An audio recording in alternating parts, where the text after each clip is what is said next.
They taught us the mask was for our protection, but we're finding out that true safety starts when we take it off. I'm Gerron Scott, and this is Black and Diagnosed.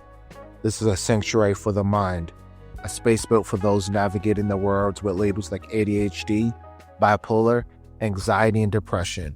We're moving past the clinical whispers to have honest conversations about our lived reality. Pull up a seat, catch the vibe, and join us in the garden. We're here with Ron Alexander. We're going to let him introduce himself. Hello. Hey everyone. My name is Ron Alexander. I use he, him, and bro pronouns. Nice to be here, y'all. Thanks, Ron. Of course. So my first question is to you. What is the greatest fraternity of all time? Here he go. I literally knew you were gonna go this direction. I mean, there's so many that are like, that came before that, they laid the drafts down or whatnot. But I feel like there's one that came along that really soaked up a lot of the different points of views or whatnot and just made it all come into one fruition.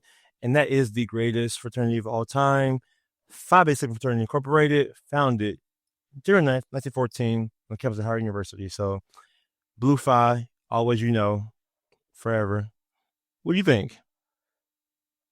Some of my biggest heroes are Sigmas. Some of my biggest mentors, friends are Sigmas. So I have a lot of love for Sigmas. John Lewis, who was a big inspiration of me growing up, really based my leadership style on him as a Sigma. So lots of respect. But as we know, Alpha Phi Alpha Fraternity Incorporated is the best fraternity there is.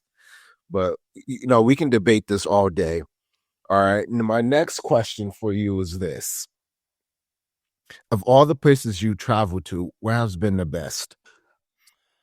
It's a great question. I always get this question because I been so many places, but I would say my favorite, and I always say I want to always go back. I haven't been back yet, but I love Thailand. I went to Bangkok. I went to the PB Islands. I went to a few other like places over there, and I just think that culture so welcoming, so nice. I love the beaches. The water is really clear. I did my 30th birthday there, so I think has some pretty significance for me there as well. But I just love like the Asian culture. I went to also Bali, so I think Thailand and Bali has been probably my top two countries that I've been to. Just because it's so welcoming and so beautiful, honestly. How's the food? And my favorite food is like honestly like Thai food. So like I had a great time. The street Thai food was amazing. And then when you're over there, I mean, you as an American, you have a lot of privilege, of course. But literally your money takes you so far. Like you can, eat as a king over there, it seems like. But yeah, the food was amazing. Food was amazing. I could literally like be full off of $5 off of street food. Oh, wow. It was amazing. My favorite trip has to be Tokyo. I went to Tokyo. I just nerded out. Oh my God, I brought back all anime figures, and I know you did. I'm a big fan of Gundam. So they have a giant Gundam real life statue figurine that literally transforms. It is so Right. dope. The food there was amazing. I literally was there for 8 days, and it was just so much fun. I can only So, imagine. so we know you're an international traveler. What about within the country? Where are some cool spots you've been? Oh, that's a good question. That's a good question. In the country, honestly, I think in this past couple of years, I've been visiting a lot of like I've been exploring my identity as a gay man a lot more, and I love Provincetown, Massachusetts. I went this last summer. I mean, I've definitely heard of it before. It's on the beach. It's in, again, Provincetown is a very known like gay area as well, wasn't a gay friendly area. And I went to this thing called Frolic Weekend. And it's like a celebration for like black, gay and trans, queer men or whatnot. And it just was something I had never seen before. I had never seen that many folks that look like me or my identity in one space that is typically more, white space. And so, but it's a beautiful town. Like it's literally like nothing but bars and like just very like very close knit like shops and whatnot on the beach, and it's beautiful. Like really good food. Um, they have a lot of like different like different shows every night or whatnot for entertainment. So it was a nice little getaway. Good way to check off. Second one, I'm gonna give you two. It's kind of very similar, but Fire Island. And the gays who are listening to this will know what I'm talking about. Fire Island is in New York, but you would not know if you're there. I went for the first time this last summer as well.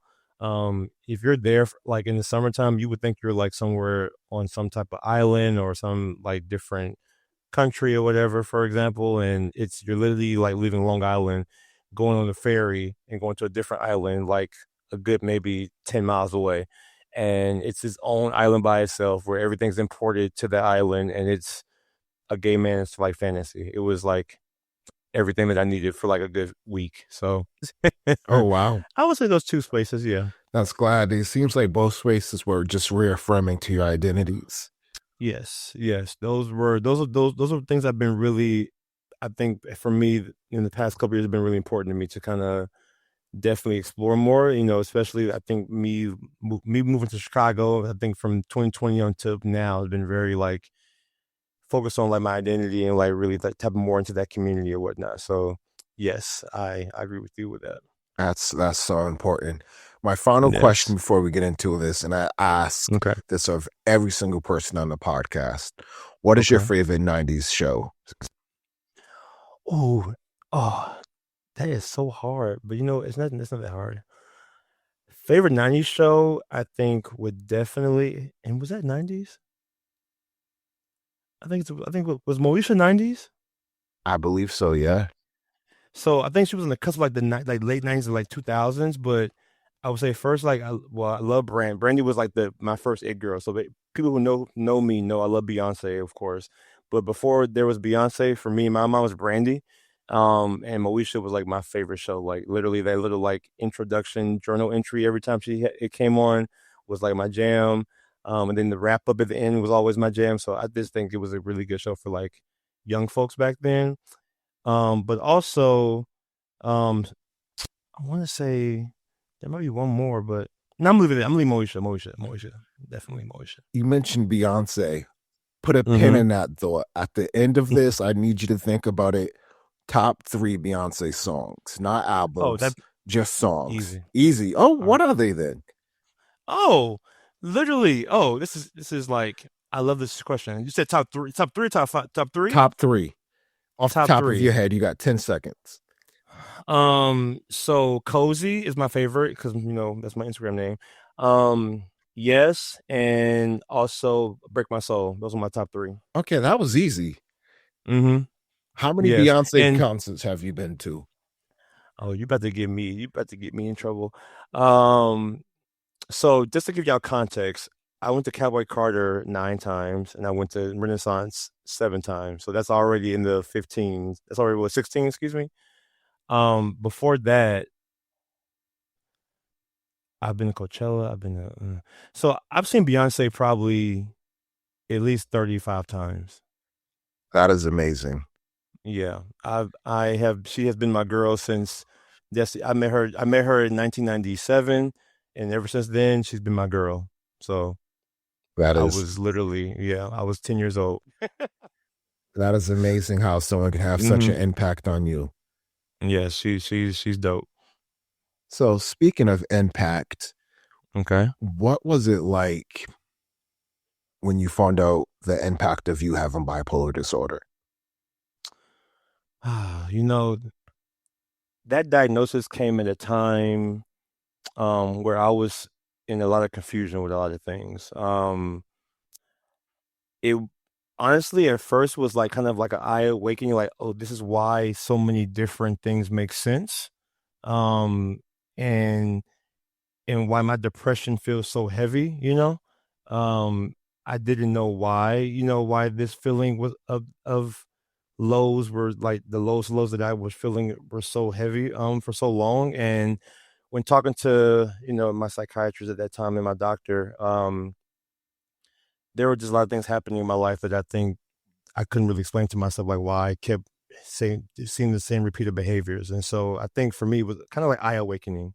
It was like, oh, I thought bipolar only meant one thing, right? There's many ways that bipolar shows up in individuals, right?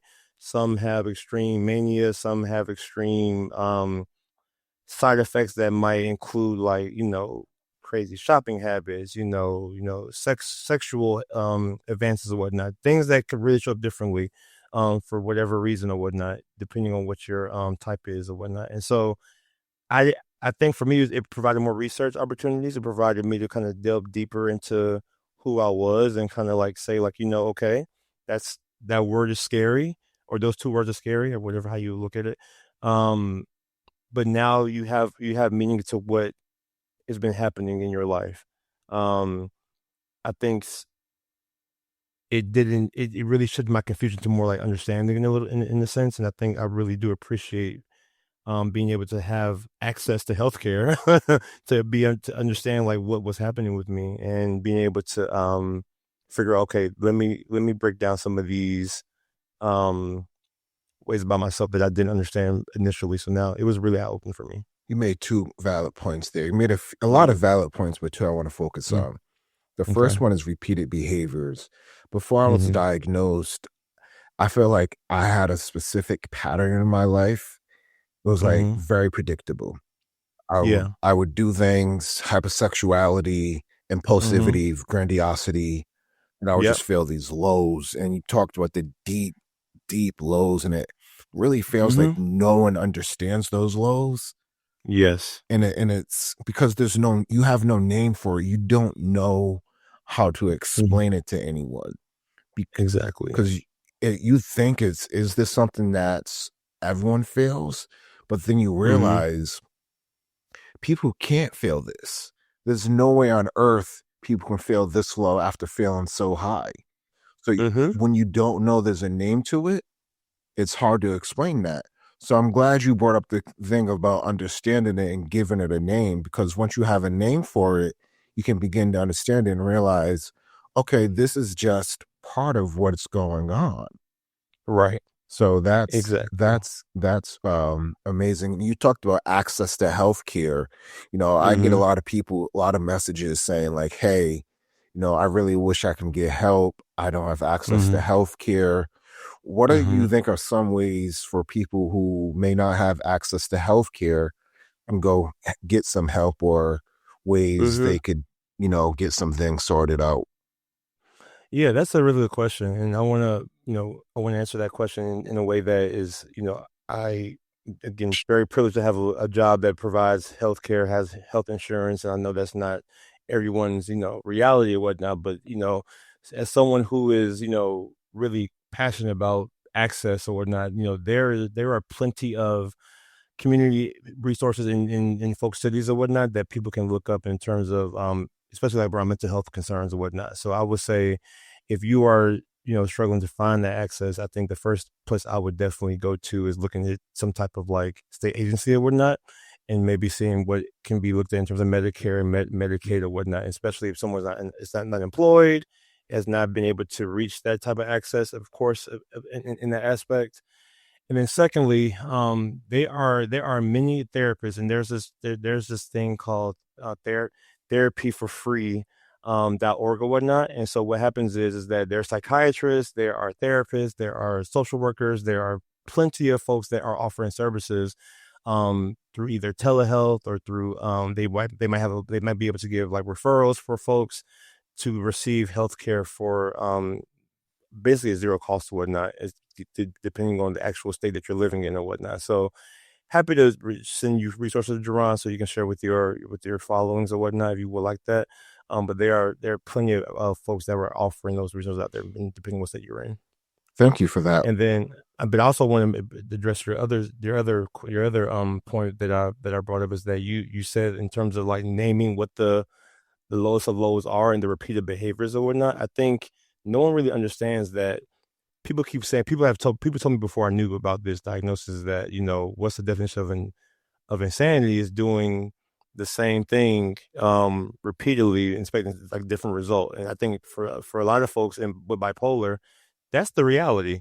We think that we're going to see a different result by repeated behavior, but sometimes we don't know that. We don't know that reality, right? We don't know that that's what we're doing in a lot of aspects of what our behaviors are showing, or whether we are in mania, or even if you don't have mania, that some of those symptoms that show up, we don't always know how to feel that or how to see those patterns of behaviors or whatnot. And I think for me, I've always been told like you have and we can talk about my particular areas or whatnot, but when I see those things that people give me feedback on, I'm like, oh, that happened, and I'm like, okay, well, that didn't notice it, and so it's really eye opening for me, and I'm glad you named that out loud, because I think some people don't understand like how we as people who have this disorder or whatnot, um, we have to continue to like be consistent with our medicines and our treatments and whatnot to reach and even recognize these things that exist or whatnot. So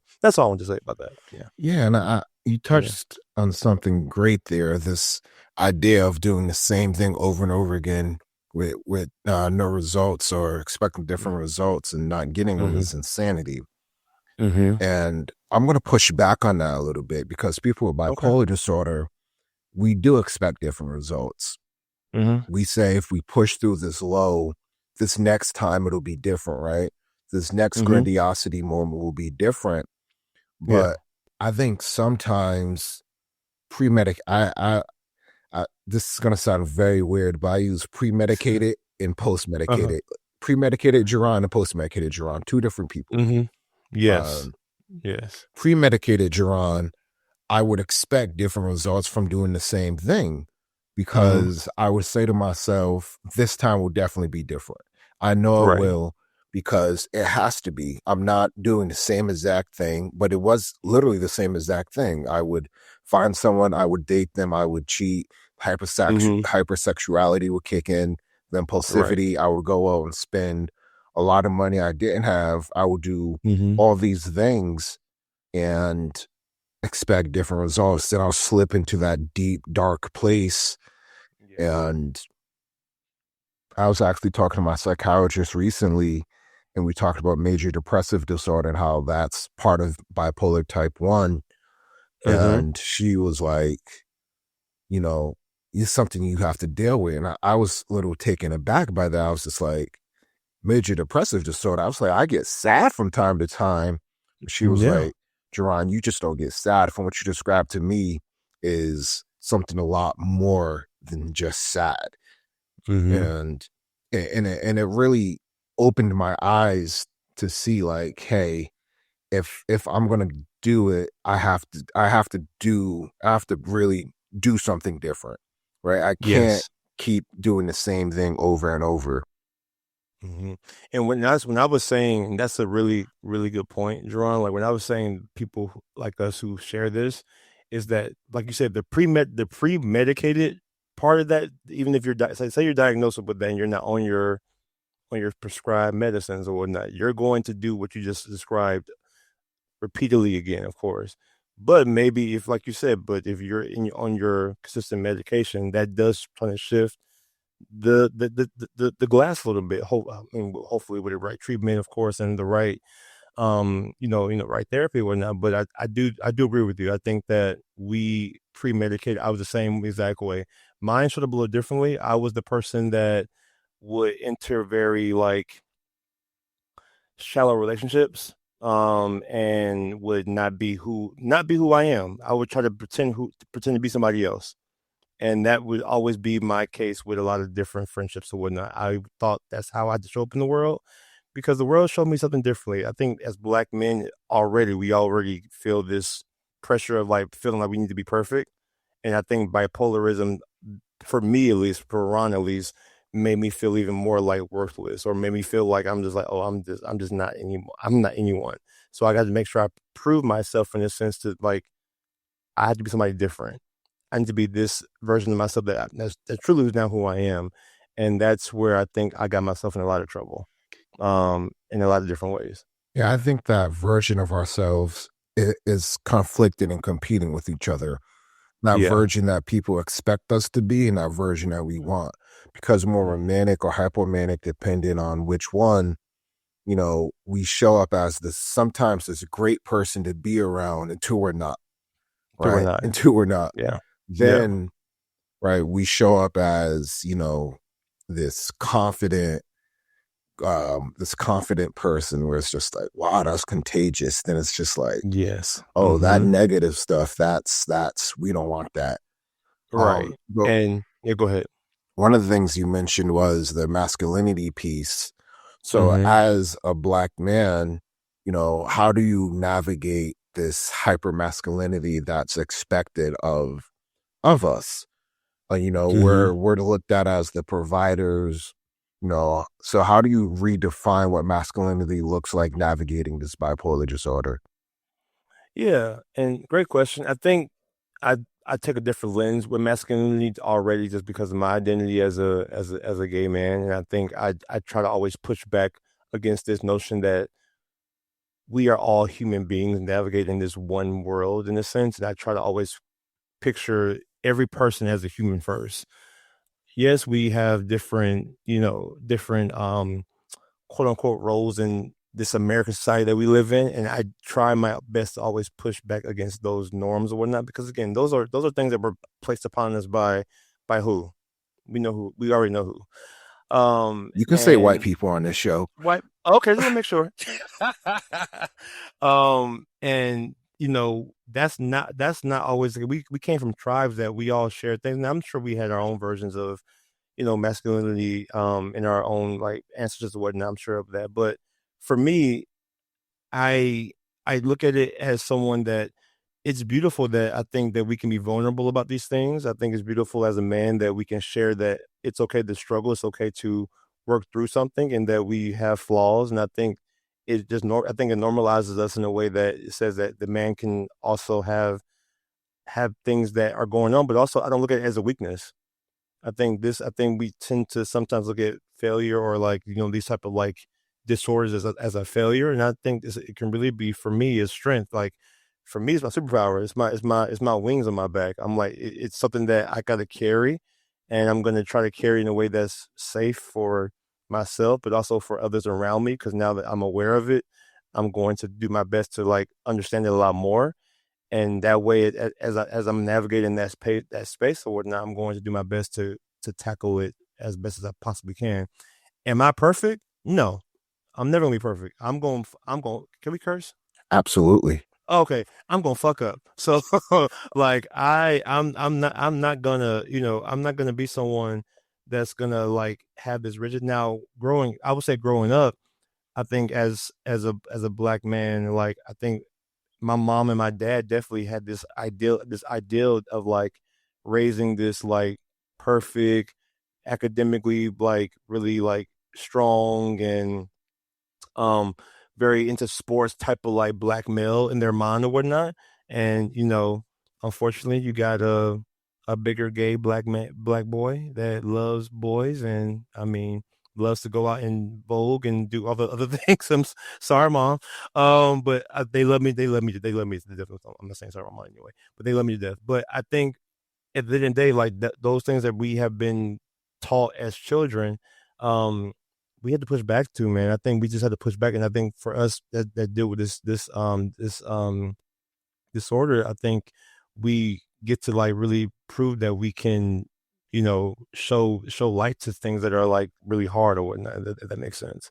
So, Yeah, hope that answered your question. let's unpack those relationships. Oftentimes, Mm-hmm. it's been said that it's hard for people with bipolar disorder to keep and maintain romantic relationships, and sometimes platonic relationships as well. How do you navigate those relationships when you think about the agitation that we sometimes face or anything Mm-hmm. else? Yeah, I will even say relationships like across the whole spectrum, like friendships, like you said, platonic relationships, like romantic relationships, they're hard because you don't know what version you're going to get of me tomorrow, right? That is literally the reality that some of my friends have dealt with.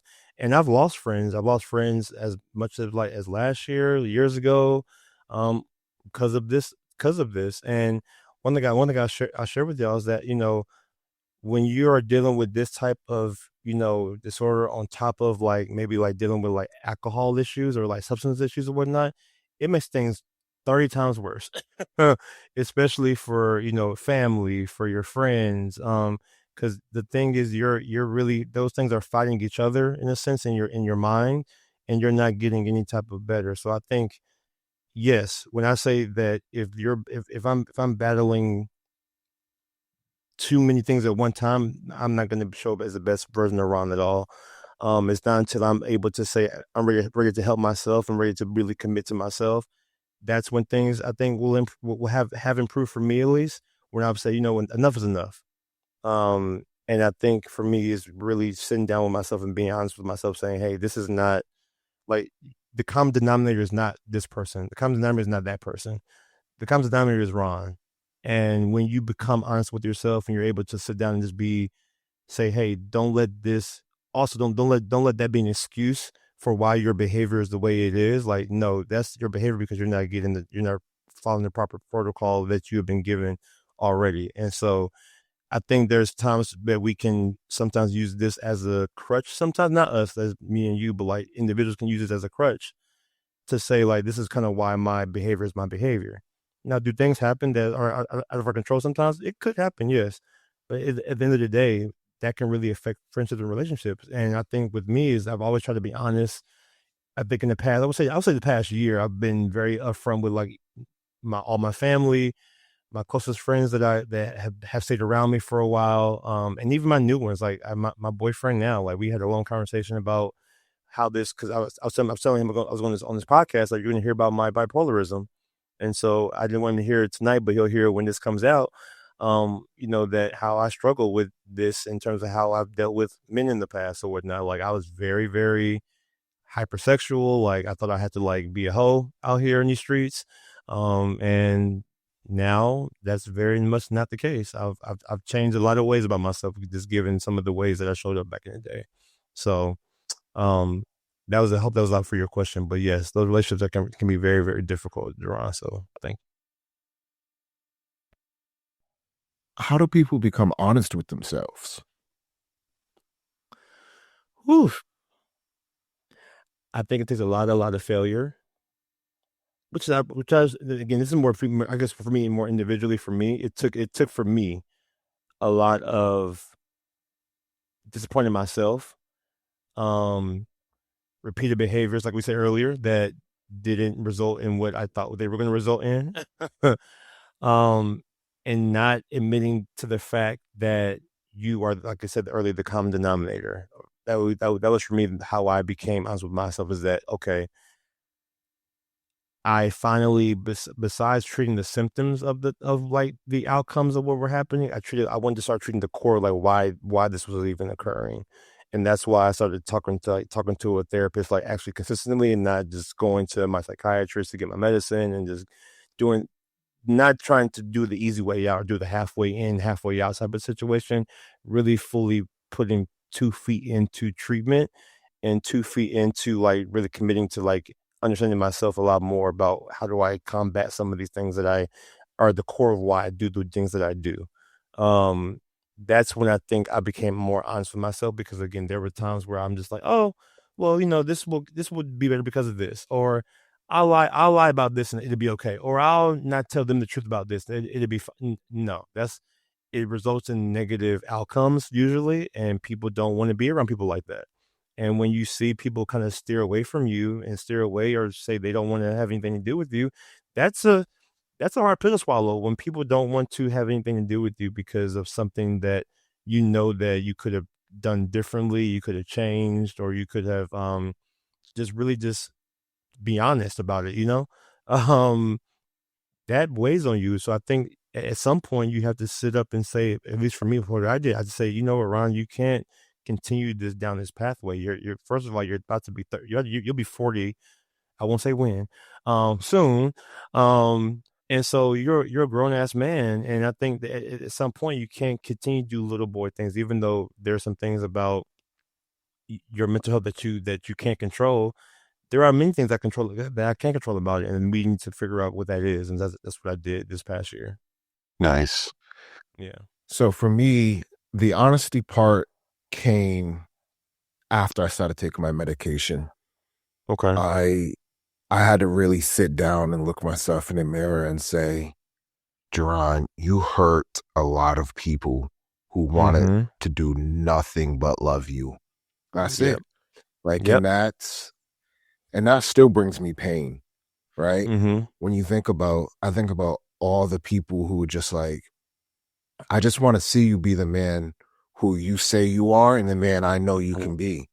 I Yeah. think back, you know, throughout, let's just say starting in college, all the people who said, Gerron, just be who you say you are and be who Right. we know you are.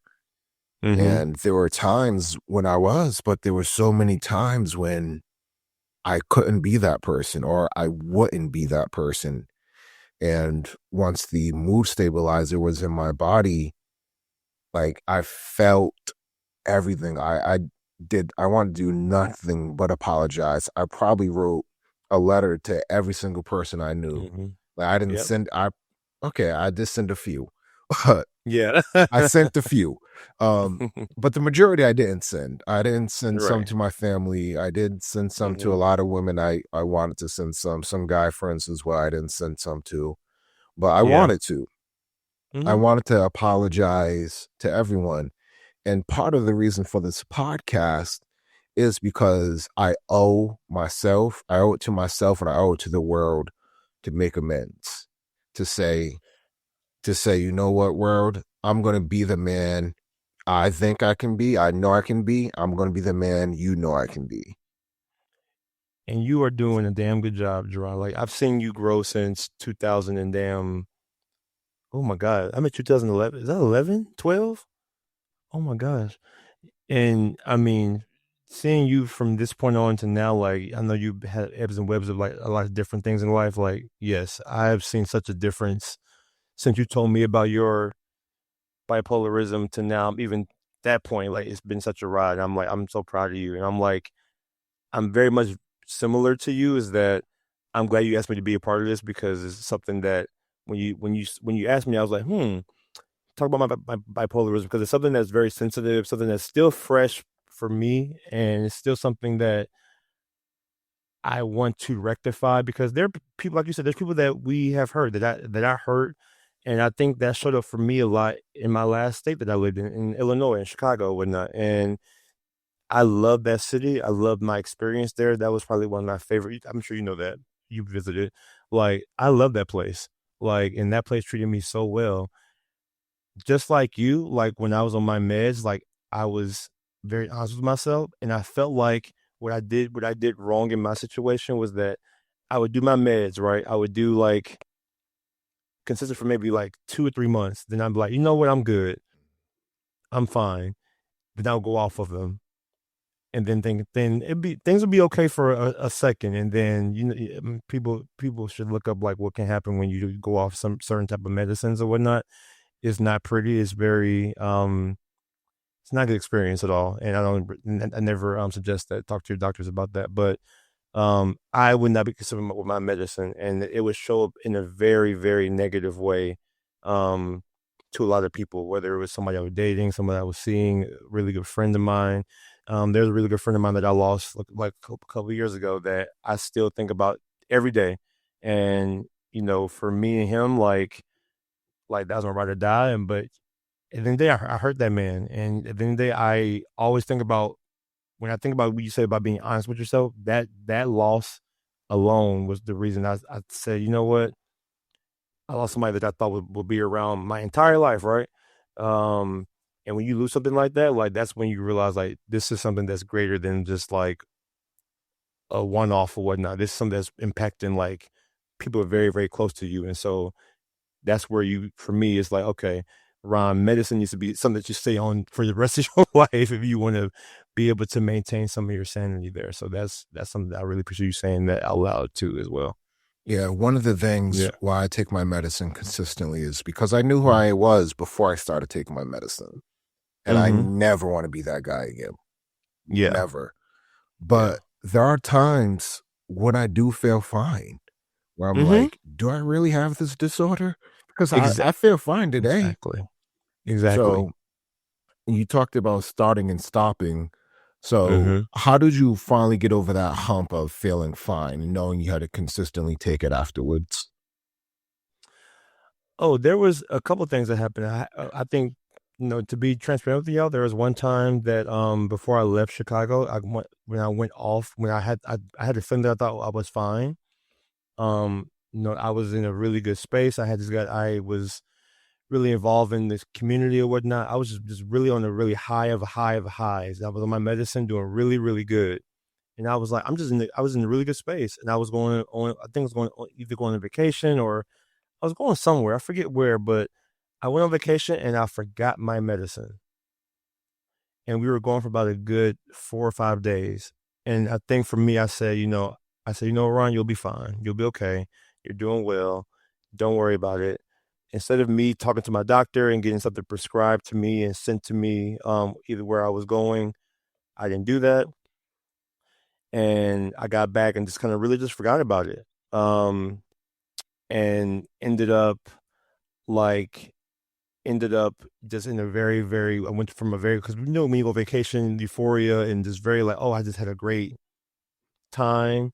I came back and I had a really bad situation with depression, and it went to a point of like almost suicide ideation or whatnot. Well, it went to suicide ideation for me, and I got hospitalized. And so for me, being in a hospital setting, if no one's ever been, mandatory hospitalized before, it is one of the worst experiences you can ever have.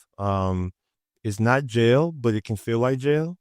Um, you can't have any type of technology. You can't talk to your friends or family. You can only call like, at certain times. And it's good for you to kind of rebound or whatnot. And you don't know how long you're going to be there. So I think when you ask the question, when did I realize I need to be consistent? Is that's really when it happened, because I never had that experience before. And I think for me, that just woke me up like to another different avenue of like, oh, this is something that's going to be around for the rest of my life. This can't be just a Band-Aid where I just put on like, every now and then. Like, this is something that's going to affect me literally for the rest of my life. And I don't know how to, in that moment I was in the hospital, I said, I don't know how else I can be honest with myself besides you need to be consistent with your medicine, Ron. Can we unpack the hospitalization a little bit? Mm-hmm. What were your thoughts and feelings during that stay? So we can go into deep about this. I think I appreciate it because two of my really good friends called the ambulance for me, because luckily I was on the phone with one of them, and they heard what I was saying, and I was saying some pretty concerning things to them that I thought about doing to myself, that I was in the process of doing. And so they called, and the process from the part for me getting there to it ending was just horrific. The police come to your house, they break your door down, kind of like they're gonna arrest you, but they never really did here to do that. They think you might be harming yourself. And they put you onto a stretcher and they take you to the hospital, and you are in this, like, it's not like a regular like emergency room. Like, they have a kind of like emergency like psych ward, where people who come in emergency crisis situations, and it's kind of like an ER for like psych patients or whatnot. And I'm just there, like, I'm just having a bad, in my mind, I'll get there and I'm having a bad day. So I think I found myself comparing myself to like the folks who I was seeing, that I'm not as bad as this person. But what was reported, of course, like, they thought my life was going to be taken. So I think initially I was thinking, I'm going to get out of here like tonight, tomorrow. And the nurses tell you that, oh, how are you doing? They make you seem like you're going to be fine. And I think what you don't realize is that you don't have rights anymore. Like, your rights are literally in the rights of the state or who has called for you to be hospitalized. When in my point, in that case for me, it was the state of Illinois, and I had no rights, literally no rights, until my mom was able to finally get in touch with them or whatnot. But I was transferred to I went to a hospital that they could not keep me there. Um, and I had to go to a second hospital through an ambulance, and they like me talking right now. I felt like I was fine after like a day in the hospital, but they were like, "No, we're gonna keep you on watch for up to 3 weeks." And I said, 3 weeks for what? I just had a bad day. They're like, no, like I found out more that in my system. They did blood tests on me and whatnot. I had a lot of alcohol in my system, for example. I had some pills in my system, so they did a lot of tests on me. So they saw that this is more than a bad day, Mr. Alexander, you know. And so, of course, when you have all those things, they have to protect themselves. So I understand at being on the outside, but during that time, it's it's ruthless. You don't have any way to contact anyone. It's tough to like you don't have any like television. They tell you when to watch TV. You're doing activities with the other patients or whatnot. You have they have groups that you go to that you must attend. So as long as you're going to groups or whatnot, that looks good on like paper on like your like report card, I guess they call it there. That you're going in groups, that you're engaging with the folks, you're taking your meds or whatnot. So it's all these things that you have to do to prove that you're okay. And that's what I was trying to do for those 3 days, because this was around the time that I was leaving Chicago to move to New York, for a new job. And so I was like on pins. I was so afraid because I'm like I'm gonna tell them at this new job that I'm in the hospital for for being like crazy. That's what I thought. I had to tell them. I'm like, what am I going? How am I going to tell them I'm going to be out for 3 weeks or whatnot? I was moving like in 2 weeks, I believe, to New York. It was a lot. So Yeah, thank you for sharing that. Thank you for opening up. yeah, of course. I've never talked about that to nobody besides my mom and like the friend that I spoke about that I lost. Like he knew about it because I was talking to him the whole time about it, but like no one else really knew about that. I think maybe I talked to you maybe a little bit about it, maybe, but no one else. Yeah, Yeah. yeah. So speaking of professional spaces, how do you Hmm. manage bipolar disorder knowing that you have to be a professional as well?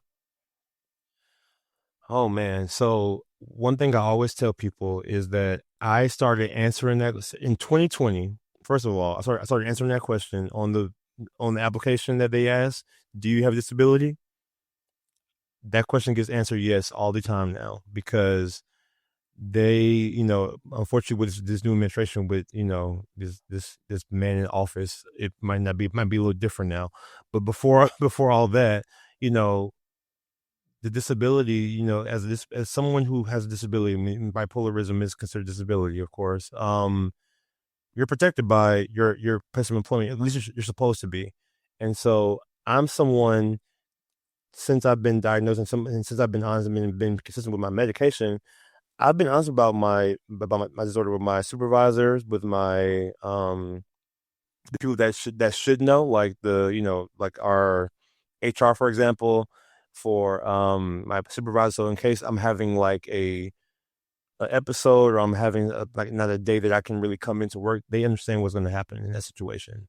And so I'm someone that I've seen how being honest can show up now. And now when I have these type of situations, they come up, it's not hard to like, I don't need to mask myself anymore no more. Cause I've masked this so long, and I'm trying to like play it off to like other people or not be even with myself. And so I think in the professional space, and I recognize not everyone can do that, because of course not every profession allows this type of like sort of like show up in their space. But me being in education, me being in higher ed, like this is something that we talk about in terms of like inclusion, in terms of how we treat others. I'm I'm being radically honest about who I am, because that's where I want to work. That's where I want to be. And if that can't be where I am, then I shouldn't be there. That's how I navigate professional spaces now these days. I think if I was a young professional, I recognize that that's scary to talk about, because if I'm coming straight to like grad school, for example, or either like undergrad, like that can be something that is very like I don't want to show on my cards right now in terms of like who I am personally to someone. Um, but I think honestly, it just really depends on your professional space, honestly. Because I think me and you, Jerron, have it really like we have it. I won't say easier. We have it pretty much lucky because I mean we're in higher education and we typically pretty much most schools, depending on what school you're employed at, um, you can have some of those availabilities to you as well. So Yeah, definitely. It is having good supervisor that has your back is key. yes. I agree, and I think for me, when I job search, that's what I look for. I think someone that is going to be able to understand that. And I think asking the right questions in interviews and just being able to make sure when we talk about fit, we I think we heard that word so much in grad school and like the first like job search we always talk about fit, and fit changes as you grow. Fit changes as you progress in your adulthood and your life. Like fit looks very different than what it did at 21 years old. Now I'm about to be 39. Like it's a very different space of how what I consider what that looks like, and so that includes all of me. And like you said, a good supervisor does help provide some of those tools to help you kind of succeed there with those some of those things too. Yeah, it's a subject you touched on throughout the interview. The concept of coming out of the closet, you talked about some both as a gay man, as someone with bipolar disorder. How do those Mm-hmm. intersect?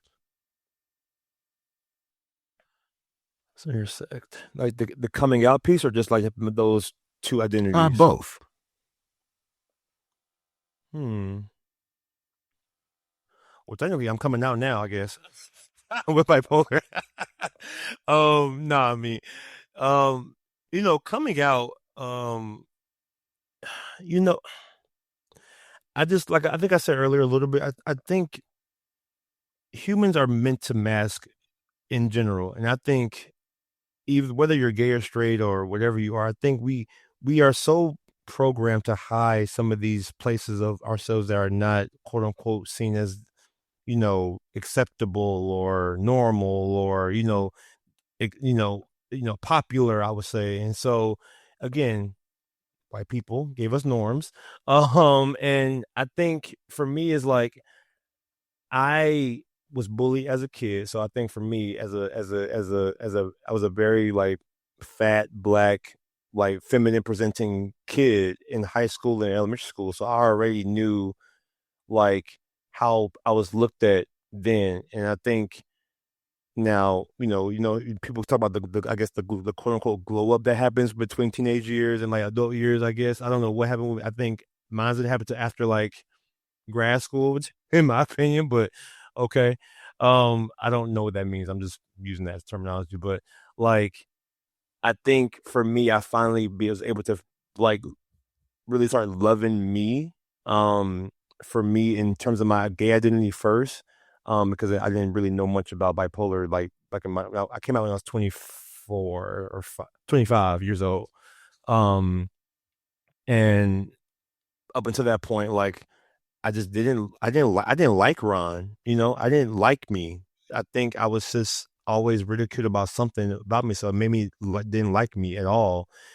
And what changed that was honestly, um, I'll be honest, it'd probably be one of my really good friends that been around for like since high school. And he know who he is. I won't say his name, but like I think we went on a trip together and we just had a really like long talk about just like he's been someone in the shadows or whatnot. He's just kind of like saw me go from like someone that was in the back of the bus in like was seventh, eighth grade or whatever to like at that point I was like in my second job in higher ed or whatever in New York, of course. And he just talked about kind of some of the things that he had noticed about my growth or whatnot. And you know, I didn't know that he thought these things. I did not know that he felt these ways about me or like this saw some of the growth things that he had experienced with me or whatnot. And so that made me start realizing that people are really watching and people are really seeing like not just the negative things around, they're seeing like the positive things too. And like you do contribute like good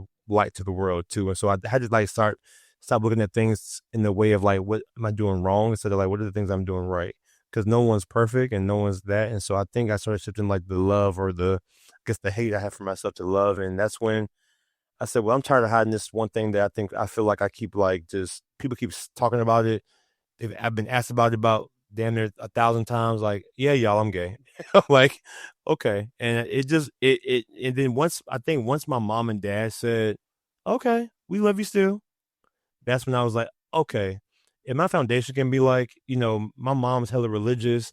My dad is hyper masculine. He was a football player, a football coach in Long Island, New York. He's from New York as well. So it just, again, when they can sit down and say like, I love you, son, like that's when I was like, you know what, Ron, if they can love you, then you can love yourself.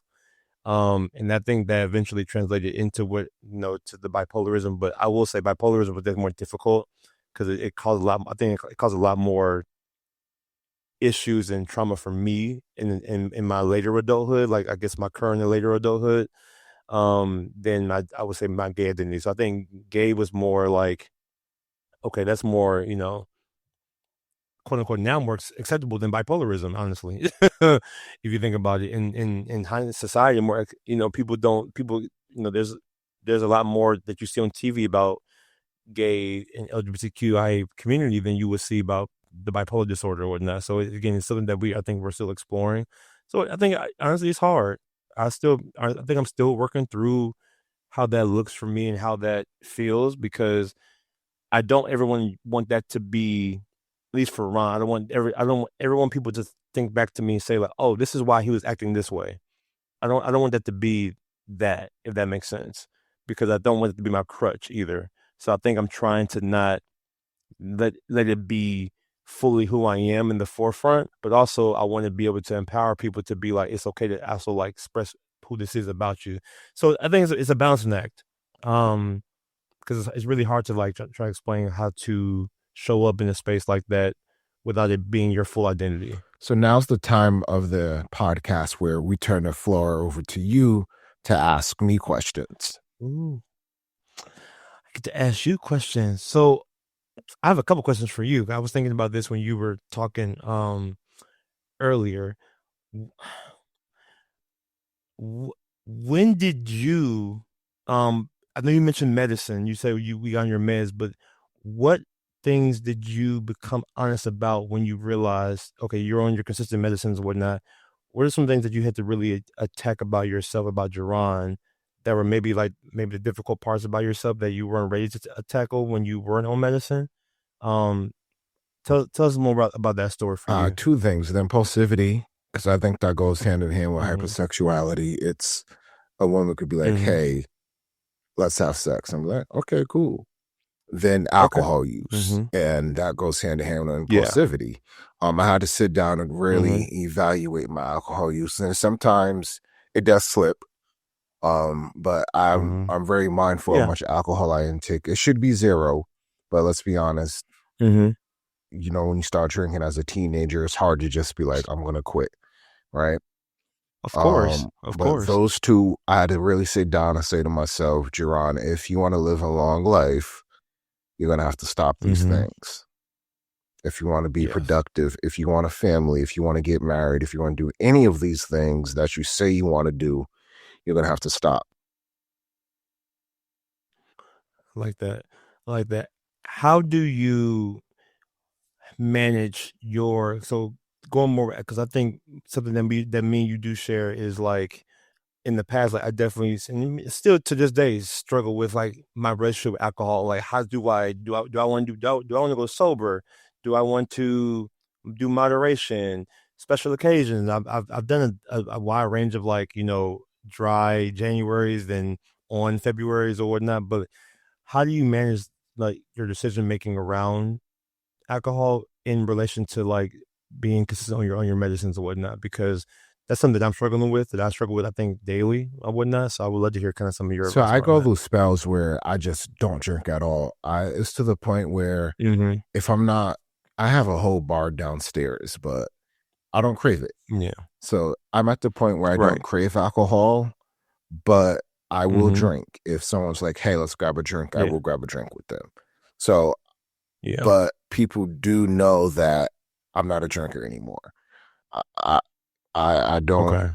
want to be drunk. I don't want to be a drunk. I don't want to be known as someone who gets drunk. So that's really how I had to Yeah. look at it. Do I want to be known as someone who gets drunk? And I don't. Mm. It's a really good point. It's a really good point. It's so hard. Gay culture is nothing but when we go out, it's nothing but drinking. Like literally, like I was talking to one of my friends. I was like, we play football on Saturdays, but then time we're done playing football, where we at? The gay bars. And so it's always around. So I always just think about like how I can show up a little bit better with that. But I think that's a good point. I think it's a good point that you mentioned that um being known as the drinker in the group or the drinker of when your name comes up, like, oh, he's the one that gets drunk all the time. Like that is something that I think about too. So yeah, that's very fair. I want a fun question. I'm trying to think of what I want to ask you fun wise, because you asked me some fun questions. Um, what are your top 3 Beyonce songs? Okay. Upgrade You. That's my Oh, jam. Um, um, okay. she got a couple. Beehive. I love Beyonce. I do. I love Oh, Beyonce. y'all Um, taking a long time, I'm gonna y'all. give you one she got with Jay-Z. Um, I know, A I lot of know. them. Upgrade You, On the Run, or Part Two, On the Run, whatever it's called. And Uh-huh. the one they got off the Carter album, Summer, is that yes, those Summertime. three. Yeah. Those three. Yeah. So you only like Beyonce songs No, with I love Jay-Z on it. Beyonce in Interesting. general. I think the songs she Mm-hmm. got with Jay-Z, she's the better artist on. Anyway, I do. Oh, okay. We should unpack that a little bit. But no, that's a different conversation. Okay. And how is, how do you this isn't like I'm going back to more random, but like how do you manage being in and you've done this a couple of times where you worked at places that you're like maybe you're in cities or areas that you're like maybe not you're maybe the only black person or like whatever. Like how do you manage that pressure, especially like you're in the area that you work or whatnot? Um, but also with your professional spaces as someone with bipolar. I'm honest about my condition to anyone who asks, but Mm-hmm. not gonna lie to you, I do wear a professional mask. I think professionally, people can't tell me shit. I've presented nationally. I've been nationally recognized as a leader in academic advising. Um, People come Mm-hmm. to me for advising advice, right? But Okay. Mm-hmm. it's a mask, right? Like inside, Yeah. inside, I'm like, I just want to be manic. I just want to go home and lay down. Mm-hmm. But Yep. it's a front. It's all a front.